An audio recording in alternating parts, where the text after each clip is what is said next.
இவ்வளோ ஷார்ட் பீரியட்ல நீங்க வந்து ஃபெமிலியர் ஆனதுக்கான காரணத்தை என்ன சொல்றாங்கன்னா, உங்க சுய விமர்சனம் அதிகமா பண்றீங்க, உங்களை நீங்களே வந்து பெருமைப்படுத்திக்கிறீங்க, நீங்களே வந்து உங்களோட என்ன சொல்லுவாங்கன்னா ஒரு உங்களுக்காக ஒரு ஹைப்பை நீங்களே கிரியேட் பண்ணிக்கிறீங்க அப்படின்ற மாதிரி சொல்றாங்களே, இது என்ன? இல்ல நல்லா கேட்கணும். பரமேஸ்வரி அப்படின்னா ட்ரேட்மார்க் நான் சொல்லல. இது வரைக்கும் எந்த வீடியோல நான் சொல்லியிருப்பேனா? அண்ணன் சொல்றாரு பரமேஸ்வரி பரமேஸ்வரி பரமேஸ்வரி பரமேஸ்வரி பரமேஸ்வரி நீங்க தான் சொல்றீங்க. நான் இது வரைக்கும் இந்த பிள்ளை வந்து அது விளம்பரம் போட்டு ப்ரோக்ராம்லாம் அந்த பொண்ணுக்கே போகுது, எங்களுக்குலாம் ஒரு ப்ரோக்ராம் கூட வரல. நான் என்ன கேட்கிறேன்னா, இந்த வாரத்துல 7 நாள் நான் ப்ரோக்ராம் போறேன். 7 ஊருக்கு தானே போவேன். 70 ஊருக்கு நான் போக முடியுமா? அது எப்படி போக இல்ல கேளுங்க, 70 ஊருக்கு நான் போக முடியுமா? இதுல நான் ஆப்போசிட்டா நினைக்கிறவங்களுக்கு தெரியாது.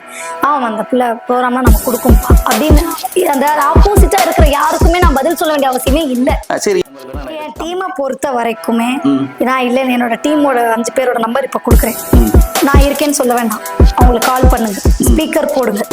பரமேஸ்வரி டீம்ல அவங்களோட யாரும் ஆட மாட்டீங்க, நீங்க மட்டும் ஏன் ஆபாசமா ஆடுறீங்க அப்படின்னு கேளுங்க. அவங்க சொல்ற பதில் தான் நீங்க கேட்கிற கொஸ்டின். நாங்க கராட்டா ஆடுறவங்க நாங்களே ஆபாசமா பேசல, நீங்க ஏன் அப்படி பேசுறீங்க? நான் மைக்ல கேட்டிருக்கேன், அதை யாரோ வீடியோ எடுத்து போட்டாங்க, அதுக்கு கீழே கமெண்ட்ஸ் பாத்திருக்கீங்களா? கராட்டா ஆடதானடி வந்த நீ என்னடி பெரிய ஒழுங்கு மாதிரி வந்து பேசுற? நீங்கள் ஒரு அடிப்படையில் ஒரு ஆசிரியர். ஆமா, ஆசிரியர்ன்ற ஒரே காரணத்துக்காக தான் இந்த கொஸ்டினை நான் உங்கள்கிட்ட வச்சேன். ஏன்னா ஆசிரியர்ன்றவங்க அடுத்த தலைமுறையை நோக்கி கொண்டு செல்றவங்க. ஆமா, சோ உங்கள்ட்ட இருந்து இந்த மாற்றம் வரணும்ன்றதுக்காக நான் இப்படிதான் போட்டு ஆடுவேன் ஏன் நீங்க டிமாண்ட் பண்ணக்கூடாது இந்த தொழில? அதாவது பிரதர், எல்லாத்துலயும் நான் ஒரு ஆள் நினைச்சா மாற்றத்தை கொண்டு கிடையாது. ஒரு ஆள் என்பதுதான் ஒரு நாட்டுக்கு ஒரு முதலமைச்சர், அந்த முதலமைச்சர் வைக்கிறதா சட்டத்திட்டம். அது மாதிரி என்ன சொல்றேன்னா, ஓகே அக்செப்டட். அதே 12ஆம் தேதி நான் ஃபுல் ட்ரெஸ்ஸோட வந்து நிக்கிறேன். நான் எனக்கு ஓகே. உங்களால அதை அக்செப்ட் பண்ணிக்க முடியுமா? கண்டிப்பா செய்வோம். நாங்க 4 பேர் எதிர்த்து கேள்வி கேட்டா உங்களால எனக்காக பேச முடியுமா? பேசுவோம். நான் எப்பவும் போல என்னோட சேனல்ல ஃபுல் vlog வருவேன். அதுல அண்ணனும் இருப்பாரு. அண்ணன் நான் வந்து ஃபுல் ட்ரெஸ்ஸோட வந்து நிப்பேன். அண்ணன் போராடுறத நீங்களும் பாக்குறீங்க, நானும் பாக்குறேன். இதோட இதை நாங்க மாத்துறோம். ஆமா, இதுல நம்ம விடுதலை கிடைக்குது. பாராட்டுகள். அதையும் தாண்டி என்னன்னு சொன்னீங்கன்னா, உங்க ப்ரோக்ராம் மட்டும் ரொம்ப காஸ்ட்லியா நீங்க கேக்குறீங்க அப்படின்ற மாதிரி ஒரு வியூஸ் கொடுக்குறாங்க. நீங்க ரொம்ப காஸ்ட்லியா, ரொம்ப இது மாதிரி இருக்க மாதிரி சொல்றாங்களே, அது எப்படி? என்ன நீங்க எல்லா கரகாட்ட கலைஞரும் ஆடுறது தானே நீங்களும் ஆடுறீங்க? அப்படி இருக்கப்ப ஏன் நீங்க மட்டும் ஒரு காஸ்ட்லி பர்சன், காஸ்ட்லி பீப்புள் அப்படின்ற மாதிரி சொல்றாங்க? நான் காஸ்ட்லியா வாங்குனேங்கறதுக்கான ப்ரூஃப் எதுவும் வச்சிருக்கீங்களா? எனக்கு தெரிஞ்சு பாத்தீங்கன்னா நீங்க தான் காஸ்ட்லியா இருப்பாரு. சப்போஸ் அத நான் வந்து एक्चुअली நான் என்ன கேக்குறேன்னா, some values வந்து நான் வெளியில சொல்ல முடியாது. நான் என்ன கேக்குறேன்னா, ப்ரூஃப் எதுவும் வச்சிருக்கீங்களா? ப்ரூஃப் உங்களுக்கு வேணும்னா ஒரு 2 or 3 டேஸ்ல நான் ப்ரூஃப் இல்லாத எதுக்கும் நான் பதில் சொல்ல முடியாது. ஆக்சுவலா கேட்டிங்கனா நீங்க வந்து எதுக்குமே பில் கொடுத்ததே கிடையாது. அது பில் நாங்க கொடுக்க வேண்டிய அவசியம் இல்ல. அதாவது ஒண்ணே சொன்னாங்க, வாமா உன்னை நான் புக் பண்ணேன், நீ என்கிட்ட இவ்வளவு ரேட் கேட்ட, அப்ப அதனால நான் சொல்றேமா, நீங்க என்கிட்ட சொல்லுங்க. கண்டிப்பா அதுக்கான ஒரு காரணத்துக்கு நான் சொல்லிட்டு உங்களுக்கு ப்ரூஃபோட சந்திக்கிறேன். சரிங்களா? ப்ரூஃப் இல்லாம கேக்குற யாருக்கும் நான் பதில் சொல்ல முடியாதுன்றீங்க. Right, okay. இவ்வளவு ஷார்ட் பீரியட்ல நீங்க வந்து ஃபெமிலியர் ஆனதுக்கான காரணத்தை என்ன சொல்றாங்கன்னா, உங்க சுய விமர்சனம் அதிகமா பண்றீங்க, உங்களை நீங்களே வந்து பெருமைப்படுத்திக்கிறீங்க, நீங்களே வந்து உங்களோட என்ன சொல்லுவாங்கன்னா ஒரு உங்களுக்காக ஒரு ஹைப்பை நீங்களே கிரியேட் பண்ணிக்கிறீங்க அப்படின்ற மாதிரி சொல்றாங்களே, இது என்ன? ஹோட்டல் நடத்துறோம், என் ஹோட்டலுக்கு நான் தான் விளம்பரம் பண்ண முடியும். பக்கத்து ஹோட்டல்ல இருக்கிறவங்கள வந்து என் ஹோட்டல்ல சாப்பிட்டுட்டு நல்லா இருக்கு 4 பேருக்கு சொல்லுங்கன்னா சொல்லுவாங்களா? அப்படி இல்ல. இது வந்து கஸ்டமர்ஸோட ரைட்ஸ். இது என்ன, நான் விளம்பரப்படுத்துறேன், கஸ்டமருக்கு பிடிச்சா என்ன கூப்பிடுறாங்க, பிடிக்கலன்னா கூப்பிடாம போறாங்க. That's all.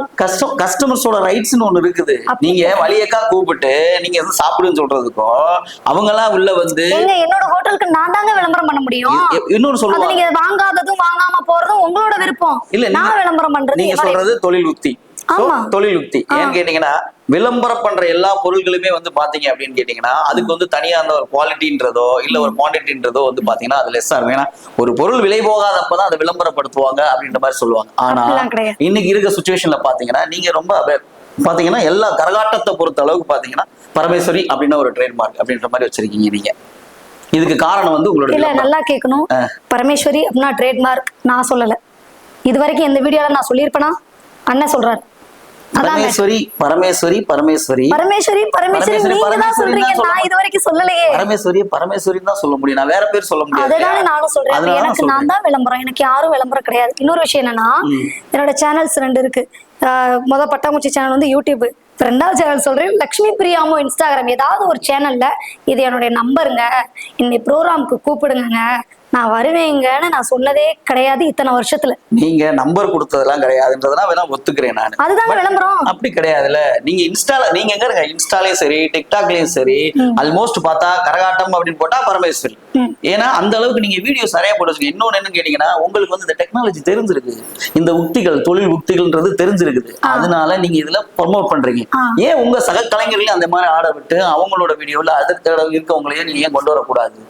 அவங்களையும் கொஞ்சம் ஒரு சான்ஸ் கொடுக்க கூடாதா? பேசுறீங்க, சக கலைஞர் தானங்க ஆப்போசிட்ல நின்று எனக்கு பிரச்சனை பண்ணாங்க, நான் அவங்கள கூப்பிட்டு வாங்க பிரச்சனை பண்ணாதீங்க வாங்க நம்ம எல்லாரும் விளம்பரம் போட்டு நம்ம எல்லாரும் சேர்ந்து ஆடுவோம் அவங்களை கூப்பிட முடியுமா? என்னங்க பேசுறீங்க? கொடுமையா போச்சு. என்ன நம்பி 5 பேர் இருக்காங்க, அந்த 5 பேரை வச்சு நான் விளம்பரம் போடுவேங்க. என்ன நம்பி இருக்கிற அந்த 5 பேரை தான் நான் போடுவேனே தவிர எனக்கு ஆப்போசிட்டா இருக்கிறவங்களை என் கூட வாங்க நம்ம விளம்பரம் போட்டு நம்ம வாழ்க்கையில முன்னேறும் சொல்ல முடியுமாங்க? இது வந்து ஒரு தவறான வழி இல்லையா? இது அவங்களும் கலைஞர் தானே, அவங்களும் கரகாட்ட கலைஞர் தானே. இல்ல நீங்க என்ன சொன்னீங்கன்னா, இந்த கொஸ்டின் வந்து இது ஆல்ரெடி என்கிட்ட கேட்டிருக்காங்க. அப்ப இந்த சக கலைஞரை கேட்டிருக்காங்க, இந்த பிள்ளை வந்து அது விளம்பரம் போட்டு போட்டு ப்ரோக்ராம்லாம் அந்த பொண்ணுக்கே போகுது, எங்களுக்குலாம் ஒரு ப்ரோக்ராம் கூட வரல. நான் என்ன கேட்கிறேன்னா, இந்த வாரத்துல 7 நாள் நான் ப்ரோக்ராம் போறேன், 7 ஊருக்கு தானே போவேன், 70 ஊருக்கு நான் போக முடியுமா? அது எப்படி போக இல்ல கேளுங்க, 70 ஊருக்கு நான் போக முடியுமா? அந்த 70 ஊருக்குள்ள நீங்க போய்கிட்டு தானே இருக்கீங்க, இல்ல எல்லாரும் வீட்டுல இருந்தீங்களா? இல்ல நீங்க உங்களுக்கு அந்த மாதிரி வாங்கி கொடுத்துருக்கீங்களா? நான் எங்க வாங்கி கொடுக்கணும்? அதான் நான் சொல்றேன், சக கலைஞர் தானே. உங்க சேனல்ல இன்டர்வியூக்கு வந்துட்டு உங்க சேனல்ல இன்டர்வியூக்கு வந்து இந்த பிள்ளை எங்க இன்டர்வியூக்கு வேண்டாம், நீங்க வேணா கூட்டு போங்க, வேற சேனல் நீங்க அனுப்புவீங்களா? அப்படி கிடையாது. நான் என்ன கேக்குறேன் அப்படின்னா, உங்களுக்கு வர்ற ப்ரோக்ராம்ல எக்ஸஸா உங்களால பண்ண முடியாது. அதெல்லாம் கொடுத்துருக்கேன் கொடுப்பேன், எனக்கு தெரிஞ்சவங்களுக்கு கொடுப்பேன், எனக்கு உண்மையா இருந்தவங்களுக்கு கொடுப்பேன். அதுதான் அது வந்து வெளியே நான் சொல்ல முடியாது இல்லையா? நான் 4 பேருக்கு தருவேன்னு நான் சொல்லல, நான் கொடுத்தவங்களுக்கு தெரியும். இந்த क्वेश्चन தான் நான் கேட்டேன். நான் நீங்க அதுக்கு பதில் இப்படி சுத்தி சொல்ல வேண்டிய அவசியம் இல்ல, டைரக்டா இல்ல. நீங்க இந்த क्वेश्चन நீங்க இப்பதான் கேக்குறீங்க. இந்த क्वेश्चन பரமேஸ்வரிங்கற ட்ரேட்மார்க் நீங்க தான் சொல்றாங்களே, ஏன் தான் நீங்க கேட்டீங்க? ஏன் அப்படின்னா, எனக்கு உண்மையா இருக்கிறவங்களுக்கு கொடுப்பேன், அவங்களுக்கு தெரியும். இதுல நான் ஆப்போசிட்டா நினைக்கிறவங்களுக்கு தெரியாது. அந்த பிள்ளை ப்ரோக்ராம்லாம் நம்ம கொடுக்கும்பா அப்படின்னு அந்த ஆப்போசிட்டா இருக்கிற யாருக்குமே நான் பதில் சொல்ல வேண்டிய அவசியமே இல்லை. சரி, இன்னொரு விஷயம் என்னன்னு கேட்டீங்கன்னா, நீங்க இந்த மாதிரி உடை அணிஞ்சு இந்த மாதிரி பாட்டு பாடி இந்த மாதிரி ஒரு வசனங்களை பேசி நீங்க கரகாட்டம் ஆடிட்டு இருக்கப்ப முன் வரிசையில சின்ன குழந்தைங்க பெரியவங்க உட்காந்துருக்காங்க, அவங்க வந்து முகம் சுளிக்கிற அளவுக்கு ஒரு சில விஷயங்கள் நடந்துருது. இதை பத்தி நீங்க என்ன நினைக்கிறீங்க? நான் ப்ரோக்ராம் பண்ணும்போது நீங்க ப்ரோக்ராம் பண்ணும்போது நீங்க ஆக்சுவலா என்ன கேட்டீங்கன்னா, அதுக்காக நீங்க உங்க கூட இருக்க 5 பேர் இருக்காங்க, அதுல ஒருத்தர் வந்து பாத்தீங்கன்னா பேரா ஆடுறாங்க, ஆனா நீங்க மட்டும் பேரா ஆடாம ஒரு மாதிரி ஒதுங்கி இருக்கீங்க. பப்புன்னு இப்ப வந்தாரு அப்படின்னா, என் டீம்ல நீங்க அப்படி ஆடி பாத்துருக்க முடியாது. என்கிட்ட வீடியோ இருக்கு, என் டீம்ல பார்க்க சான்ஸ், உங்க இதுல வீடியோ இருக்கு, நீங்க ஆடுனது இருக்குது. அதே மாதிரி நீங்க இன்னொரு விஷயம் வந்து ஆந்தக்குடி இளையராஜா அவரோட ப்ரோக்ராம்ல பண்ணீங்க, அந்த ப்ரோக்ராம் சிங்கிள், ஆக்சுவலி சிங்கிள், அது நீங்க எடுத்து சொன்னதுக்கு ப்ராப்பர் ரைட்டா, நீங்க செஞ்ச விஷயம் பக்காவான விஷயம். ஆனா நீங்க அடுத்த இதுல வந்து பாத்தீங்கன்னா உங்களோட இருக்கவங்க நீங்க பேர ஆட மாட்டேன்றீங்க. ஆக்சுவலி உங்கள்ட்ட வந்து அந்த சக கலைஞன் அப்படி வச்சுக்கோங்களேன், ஜென்ஸ் உங்ககிட்ட வந்து அந்த மாதிரி இன்டராக்ஷன் இல்ல, பட் உங்க கூட ஆடுறவங்க கூட அந்த இன்டராக்ஷனோட தான் இருக்கு, வீடியோ இருக்கு. உங்களுக்கு என் டீமை பொறுத்த வரைக்குமே நான் இல்ல, என்னோட டீமோட 5 பேரோட நம்பர் இப்ப கொடுக்குறேன், நான் இருக்கேன்னு சொல்ல வேண்டாம், அவங்களுக்கு கால் பண்ணுங்க, ஸ்பீக்கர் போடுங்க. பரமேஸ்வரி டீம்ல அவங்களோட யாரும் ஆட மாட்டீங்க, நீங்க மட்டும் ஏன் ஆபாசமா ஆடுறீங்க அப்படின்னு கேளுங்க. அவங்க சொல்ற பதில் தான் நீங்க கேக்குற क्वेश्चन சொல்லி வச்சிட்டீங்களா? இல்ல, உண்மையை நான் இருக்கேன்னு நீங்க சொல்ல வேண்டாம்ன்றே. அம்மா நாங்க ஊருக்கு ப்ரோக்ராம் பேசுறதுக்கு பேசி பாருங்க, ஏன்னா நான் இல்லாதப்போ சொல்றதா ஆன்சர். இல்ல இன்னொரு விஷயம் என்னன்னு கேட்டீங்கன்னா, almost Parameswari is a pointer அப்படின்ற மாதிரி வச்சிருக்காங்க. ஏன்னா பரமேஸ்வரின்ற பேரை எடுத்துட்டாலே எல்லாரும் அலர்ட் ஆகிற மாதிரி தான் வச்சிருக்கீங்க நீங்க எல்லா விஷயத்துலயும். தப்பு. நீங்க வந்து அதர் சைடு क्वेश्चंसா கேட்டுட்டே இருக்கீங்க, நீங்க டைரக்டா எதுவுமே நீங்க பார்க்கல. நீங்க சொல்றது எல்லாமே ஓகே, பட் எனக்கு விசிபிளா இருந்தது, நான் வீடியோல பார்த்தது எல்லாம் பாத்தீங்கன்னா, நானே மைக்லே அது ஒரு வீடியோவே இருக்கு, அதுல எனக்கு ஒரு இஷ்யூ கூட ஆச்சு. மைக்லே நான் சொல்லியிருக்கேன், எங்க கரகாட்டம் ஆடுறவங்க நாங்க, அந்த வீடியோ நான் உங்களுக்கு ஷேர் பண்றேன், முடிஞ்சா போட்டுக்கோங்க. நாங்க கராட்டம் ஆடுறவங்க, நாங்களே ஆபாசமா பேசல, நீங்க ஏன் அப்படி பேசுறீங்க? நான் மைக்ல கேட்டிருக்கேன், அதை யாரோ வீடியோ எடுத்து போட்டாங்க, அதுக்கு கீழே கமெண்ட்ஸ் பாத்திருக்கீங்களா? கராட்டா ஆடதானடி வந்த, நீ என்னடி பெரிய ஒழுங்கு மாதிரி வந்து பேசுற, அவன் ஏதோ தெரியாம பேசிட்டேன்னா காதை மூடிட்டு நீ போக வேண்டியதானடிலாம் பேசியிருக்காங்க. ஏன்னா நான் மைக்ல கேட்கிற ஆளுங்கன்னா, எனக்கு தேவை குழந்தைங்களும் பெண்களும் உட்காந்து பார்க்கணும். அது மாதிரி என் டீமை எவ்வளவு கண்ணியமா கொண்டு போக முடியுமோ அப்படிதான் நான் கொண்டு போயிட்டு இருக்கேன், இனிமேலும் கொண்டு போவேன். கண்டிப்பா இந்த ஒரு டீச்சரை நாங்க ரொம்ப எதிர்பார்க்கிறோம். Thank you. இதே மாதிரி எப்பயுமே வந்து ஒரு ஸ்டெபானிட்டியோட பெண்களுக்கு ஒரு முன்மாதிரியாகவும் இந்த துறையில நீங்க இன்னும் மென்மேலும் வளர்றதுக்காண்டி வைபர் வாய்ஸ் சேனல் வாயிலாக உங்களுக்கு நன்றி தெரிவிச்சுக்கிறோம். Thank you. நன்றி, வணக்கம். தேங்க்யூ. எல்லாருக்கும் வணக்கம். நான் உங்க கராட்ட கலைஞர் பரமேஸ்வரி. என்ன விஷயம் அப்படின்னா, சீக்கிரமா நம்ம வைபர் வாய்ஸ் சேனல்ல வந்து என்னோட இன்டர்வியூ ரிலீஸ் ஆக போகுது. ஸோ எல்லாரும் கண்டிப்பா வைபர் வாய்ஸ் சேனலை வந்து சப்ஸ்கிரைப் பண்ணி வச்சுக்கோங்க, கமெண்ட் பண்ணுங்க, ஷேர் பண்ணுங்க, மறக்காம பெல் பட்டனை கிளிக் பண்ணுங்க. தேங்க்யூ.